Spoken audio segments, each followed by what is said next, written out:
היי חברים, אני שמתי לב למשהו מוזר באמפיביה. רק לפני שאנחנו מתחילים, אל תשכחו לפרגן בלייק וסאב. אוקיי, אז נכון העוצר הזה מעונה 2 בערך באחד הפרקים הראשונים, לא זוכר, פשוט לכו לראות אמפיביה.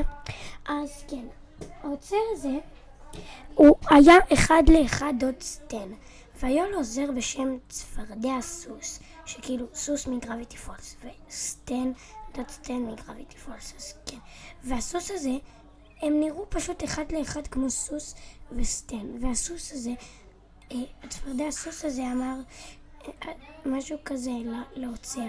אתה חושב שיש לנו כפילים ואנחנו גרים בעולמות שונים, ואף אחד לא יודע על קיומו של אחר? זה היה משהו כזה. אני לא זוכר את זה מילה במילה, אז פשוט לכו לראות. אז כן, זה פשוט, אומייגאד. מה דעתכם? תראו את הסרטון הזה. וואו, תראו מה הולך כאן. וזה נראה ממש חי. כן, זה אפילו מריח אמיתי. תוריד ידיים מהסחורה! הטעיה הקבועה של ישות מגוחכת חסרת חיים, עובד על כולם. ברוכים הבאים למוזיאון המוזרויות. יש לי שמות רבים, אבל אתם יכולים לקרוא לי העוצר. קצת חסר דמיון, אבל בסדר. ואם תשימו כסף בתוך השק הזה, אני אעשה לכם סיור במוזיאון הטוב ביותר של העיר הזאת יש להציע.